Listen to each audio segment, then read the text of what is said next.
अस्सलामुअलैकुम रहमतुल्लाहि वबरकातुहू। मेरी यूट्यूब फ्रेंड्स एंड फैमिली, कैसे हैं आप सब। उम्मीद करती हूँ आप सब लोग खैर खैरियत से होंगे, ईमान और तकवा की बेहतरीन हालतों में होंगे।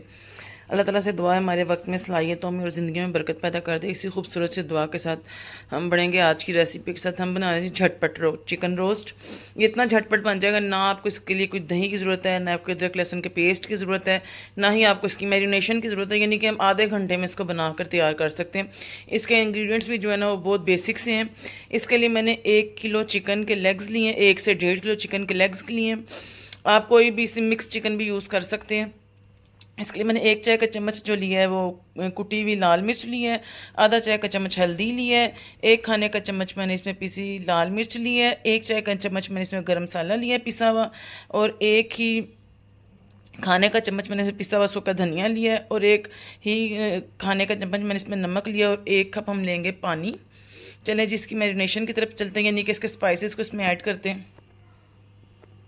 कुकर लेंगे, कुकर में हम डालेंगे ये चिकन और ये सारे स्पाइसेस जो हैं वो इसमें डाल के, इसमें 1 कप पानी डाल के हम इसको तकरीबन 5 मिनट की जो है ना विसल देंगे। 5 मिनट यानी कि ये 3/4 जो है ना गल जाए अच्छे तरीके से। चलें जी, कुकर में मैंने इसको चढ़ा दिया। 5 मिनट बस हमने इसकी विसल चलानी है, उसके बाद हम इसको उतार लेंगे और जो इसके अंदर पानी होगा उसको खुश्क कर लेंगे।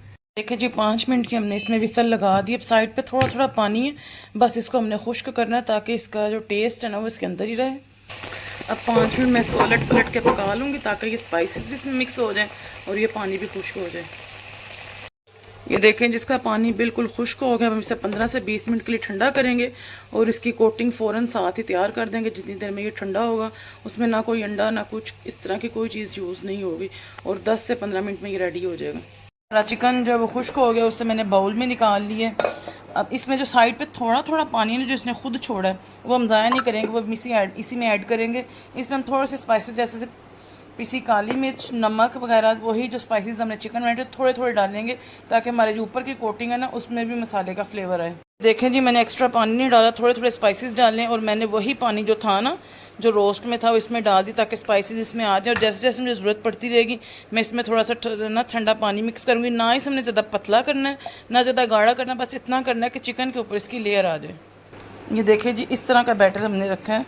ये देखें, ना इससे ज़्यादा पतला हो ना इससे ज़्यादा गाढ़ा हो। अगर गाढ़ा होगा तो ये क्रिस्पी नहीं बनेंगे, और पतला होगा तो लेयर इसके ऊपर ठहरेगी नहीं। अब हम एक एक इसमें डालेंगे और फ्राई करेंगे। चलें जी, कढ़ाई हमने गर्म होने के लिए रख दी। जैसे ही ऑयल गर्म होगा तो हम इसमें अपने चिकन के पीस डाल के इनको लाइट गोल्डन फ्राई करेंगे। सब मीडियम आंच पे फ्राई करेंगे क्योंकि चिकन हमारा गला हुआ है, हमने सिर्फ उसको कलर देना और क्रंची करना है। तो ऑयल हमारा गर्म हो गया, मैं 3-4 पीस इसमें डालूँगी और उसे चूल्हे के पास ले जाऊँगी, और एक बैच में जितने आएंगे ईज़िली उनको फ्राई करूँगी। देखें जी, अच्छी तरह इसमें घुमा के इसको हल्का सा आप इसको इसके ऊपर ताकि ये कोटिंग आ जाए अच्छे तरीके से। अब हम इसे कढ़ाई में डालेंगे। ऐसे ही हम तमाम को कढ़ाई में डाल लेंगे, लेकिन बहुत तेज़ आंच भी नहीं करनी है कि अंदर जाते ही ये जो है ना ब्लैक हो जाए। कम से कम इतना हो कि हमारा मैदा जो है ना वो पक जाए, बिल्कुल कच्चा ना रहे। अच्छा, अगर आप मैदा आपके पास नहीं है तो आप उसकी जगह बेसन भी यूज़ कर सकते हैं। ये कोई हार्ड रूल नहीं है कि आपने मैदा ही यूज़ करना है।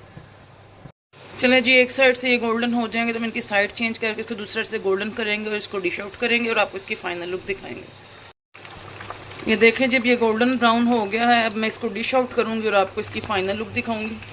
ये देखें जी, अल्हम्दुलिल्लाह ये रही इसकी फ़ाइनल लुक। मैंने इसको जलापिनो सॉस के साथ सर्व किया है, और जो मैदा बचा था हमारा कोटिंग वाला उसी में मैंने ये फ्राइज़ डाल के फ्राई कर लिए हैं, और ये नहायत ही क्रंची बना है। इसका टेस्ट कैसे है ये आप कमेंट बॉक्स में मुझे बताएंगे। ये देखें जिसकी क्रंचीनेस,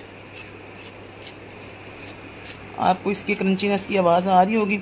आई होप आपको ये रेसिपी पसंद आई होगी। अगर आपको पसंद आई तो उसको लाइक करें, शेयर करें, सब्सक्राइब करें, बेल आइकन को प्रेस करें ताकि हर आने वाली वीडियो की नोटिफिकेशन आपको मिल सके। मिलूंगी नेक्स्ट वीडियो में नेक्स्ट रेसिपी के साथ। अस्सलामु अलैकुम रहमतुल्लाहि व बरकातुहू।